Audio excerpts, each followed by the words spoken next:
Notre première entreprise du jour, Diffy, une société créée il y a 10 ans et qui propose aux grands groupes comme SFR, L'Oréal, Total, Volkswagen ou American Express de gérer leurs services clients pour sourds et malentendants. Avec nous sur le plateau ce matin, son président fondateur, Jean-Charles Correa, bonjour. Bonjour. Alors, pouvez-vous nous en dire un peu plus sur le concept de Diffy, sa genèse, comment vous est venue l'idée ?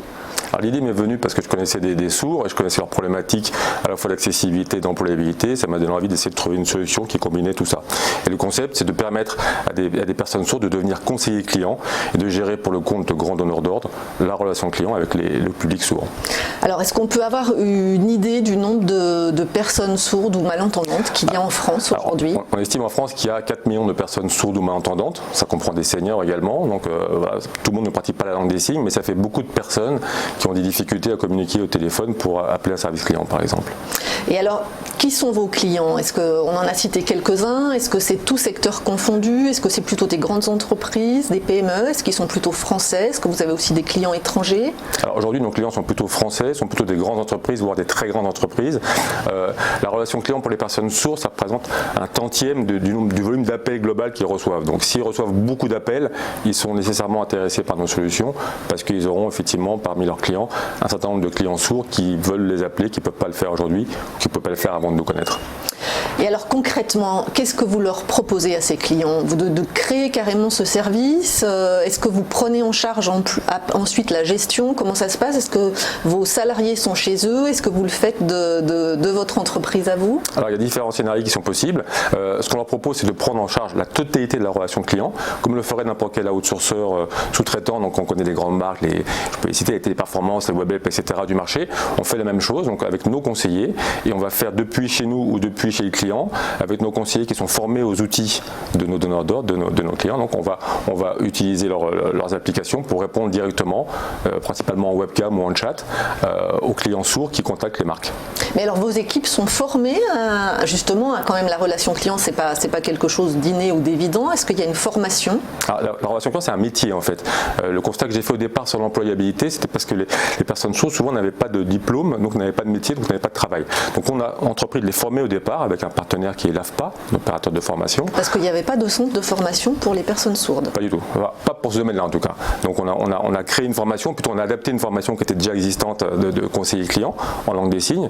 Ça c'est un premier tronc de formation. Et puis ensuite, formation certifiée. Absolument, avec l'obtention d'un titre d'état de niveau 4 qui est délivré à l'issue de la formation. Et puis ensuite, nos conseillers se forment au métier, alors ce qu'on appelle les formations initiales, se forment au métier de nos donneurs d'ordre, donc des opérateurs télécoms, des banques, d'un distributeur d'articles de sport, etc. On va se former au métier, aux outils, et on prend à ce moment-là en charge en totalité la relation client en direct. Et ça peut prendre, cette formation, ça peut prendre un peu de temps ? Ça peut prendre beaucoup de temps, ça prend le même temps en fait que pour les conseillers classiques. Donc on se cale sur les modules de formation des conseillers classiques. Simplement, nous on rajoute un interprète en langue des signes qui va traduire la formation. Ça va de 1 semaine à 8 semaines pour les plus longues. D'accord. Et alors est-ce que les entreprises, alors je ne sais pas, les grandes, les petites, ont une obligation réglementaire d'avoir un service client adapté pour les personnes sourdes et malentendantes ? Absolument. Depuis le 10 octobre 2018, il y a une obligation qui leur est issue. C'est récent, oui, ça date d'une loi de 2016 mais qui est en application en 2018. Et toutes les entreprises qui ont plus de 250 millions d'euros de chiffre d'affaires sont tenues de rendre leur service client accessible, ainsi que les administrations d'ailleurs. D'accord. Et alors là, est-ce qu'on a un peu une idée du pourcentage d'entreprises qui sont déjà passées à l'acte ? Alors, pourcentage, j'ai pas fait le calcul, mais en gros, on estime aujourd'hui qu'il y a à peu près 200 entreprises qui sont accessibles sur les 1400 qui sont soumis à l'obligation. Donc, il y a encore un peu de travail. Le potentiel est important. Vous sentez qu'elles viennent en traînant les pieds, ces grandes entreprises ? Alors, je ne vais pas dire ça comme ça, mais disons qu'effectivement les plus motivés sont venus avant. Nous on a commencé avec des entreprises il y a une dizaine d'années, donc là il n'y a pas d'obligation légale, donc on sentait qu'il y avait vraiment une envie. Aujourd'hui c'est plus pour se mettre en conformité, c'est une motivation un petit peu différente quand même. Alors parlez-nous un peu de vos équipes, vous nous avez expliqué leur formation, est-ce que ce sont des personnes sourdes et malentendantes que vous embauchez ? Alors principalement des personnes sourdes ou malentendantes qu'on embauche, qu'on forme et qu'on met ensuite au service de nos donneurs d'ordre. On a également donc des interprètes en langue des signes française. qui viennent compléter le dispositif, parce que parfois c'est nécessaire. Et puis après, le reste des équipes, ce sont comme toute start-up, on est une vieille start-up un petit peu, ce sont des équipes marketing, communication, digital, etc., qui vont accompagner l'ensemble pour faire un ensemble cohérent, quoi. Mais alors, comment ça se passe si une personne malentendante veut joindre le service relations clients de SFR? Qu'est-ce qui apparaît, une vidéo en face? Alors, ce qu'il va faire, c'est qu'il va aller sur le site de la marque, le site de SFR, il va voir en haut qu'il y a une petite oreille barrée qui lui indique que c'est l'environnement qui lui est destiné. En cliquant là, il va être redirigé vers une interface très simple. On va choisir un canal de communication, par exemple webcam, pour parler en langue des signes française, hein. Et là, il va être mis en relation directement avec un opérateur, donc il n'y a pas d'intermédiaire, un opérateur donc en direct, absolument, en webcam, comme il le fait dans ses usages classiques quand il utilise un Skype ou d'autres outils pour communiquer.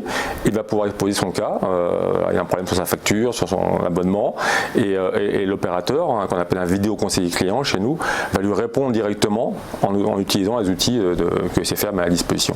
Oui, parce que si vous voulez, quand les personnes appellent le service client, on ne tombe pas sur un conseiller en direct, hein, en général.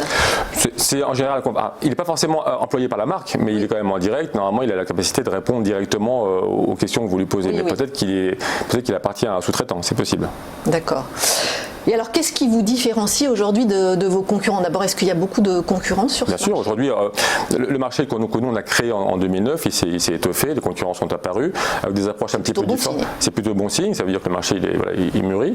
La différence, c'est que nous, on est, je pense, les seuls à faire de la relation client. C'est-à-dire que nos concurrents, ils font plutôt de l'accessibilité.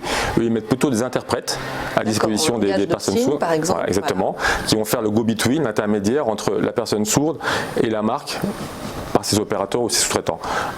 Mais en général, ils n'ont pas de velléité à traiter directement les appels. Donc ils n'ont pas besoin d'avoir une formation spécifique, pas de formation spécifique, ni pour la relation client, ni pour l'entreprise concernée. Absolument pas. Voilà, ils sont simplement intermédiaires. Ça offre des solutions d'accessibilité intéressantes. Après, nous, on essaie d'aller plus loin et on est plus obsédé par la qualité qu'on peut offrir que quand on a des personnes qui vraiment maîtrisent les sujets qu'on traite. Alors j'imagine que du coup, vos tarifs sont différents. Comment fonctionne votre modèle économique? Alors, nos tarifs sont souvent les plus chers du marché, il faut le dire. C'est pas le même service. C'est pas le même service, exactement. Notre modèle économique, on va évaluer en fait le volume d'appels qui est attendu. On a des abacs, on a des habitudes pour calculer tout ça. Et ensuite, on va proposer des forfaits en général, donc à nos clients, en leur disant voilà le montant mensuel pour rendre votre service client accessible avec un niveau de qualité qui est conforme à nos engagements de qualité. On est certifié NF345, c'est la norme qui régit les services clients. Voilà ce qu'il faut mettre en place. C'est la proposition et en général, il accepte, effectivement, on commence à travailler comme ça. Et alors, est-ce qu'on peut avoir une idée de votre chiffre d'affaires? Oui, bien sûr. En 2018, on a réalisé 1,9 million et d'ores et déjà, on sait qu'en 2019, on sera à 2,6 millions. Vous le savez parce que ces abonnements sont sur Absolument, on le sait parce que nous on a des contrats qui sont annuels voire pluriannuels, donc voilà, au vu de ce qu'on a signé en fin d'année, notamment dans le cadre de la loi, hein, parce que ça a quand même été quelque chose de favorable, ça a permis d'augmenter, effectivement de booster, ça fait une progression assez conséquente et on est parti sur des bonnes progressions pour les années qui viennent. Ouais. Et est-ce que l'entreprise est rentable? Elle est rentable depuis le début. Ah, depuis le début. Depuis le début. Pour une start-up, ça c'est exceptionnel, c'est extraordinaire. Je suis un vieux start-upper, donc j'ai commencé dans d'autres systèmes plus américains, etc., où on m'expliquait qu'effectivement la rentabilité c'était la clé, et donc dès le départ on a été rentable, on a toujours été rentable. Ouais. Et alors comment vous avez financé le développement jusqu'ici? J'ai quitté mon poste de directeur, et puis alors, au départ, pour la création, j'ai cassé ma tirelire, et sinon on fonctionne vraiment en autofinancement. Donc aujourd'hui on n'a pas fait appel au marché, on n'a pas fait appel aux emprunts, donc on a zéro dette, et on s'est vraiment autofinancé. Je ne me verse pas de dividendes en tant que propriétaire à quasi 100% de l'entreprise, et j'ai tout réinjecté dans l'entreprise. On va peut-être changer de braquet maintenant et peut-être faire appel au capital, c'est possible cette année. Là, vous avez des fonds qui viennent vous démarcher par exemple? On en a vu, pour l'instant on ne les a pas forcément encouragés, mais aujourd'hui je pense qu'on va changer de position et qu'on va effectivement pour accélérer notamment. Pourquoi vous voulez changer? Quels sont vos relais de croissance? Alors, les relais de croissance, c'est que d'une part l'étranger, donc l'Europe ça m'intéresse, donc les problématiques qu'on a tenté de résoudre en France, elles existent partout en Europe, hein. Donc on peut aller adresser les marchés de nos voisins européens, ça c'est une première chose. La langue des signes, excusez-moi, peut-être que je me trompe, elle est française? Elle est française, mais on ira en langue des signes italienne, on ira en langue des signes allemande, etc. On peut monter les mêmes structures dans d'autres pays pour résoudre les mêmes problématiques qu'on avait adressées en France. Donc ça m'intéresse, donc ça il faut effectivement un petit peu de capital pour le faire. Il y a un sujet de réglementation aussi en Europe comme en France? C'est moins prégnant dans les autres pays d'Europe qu'en France. France. Pour le coup, on est vraiment en avance sur le côté réglementaire. Après, on n'est pas forcément en avance sur le côté prise de conscience de l'importance des choses.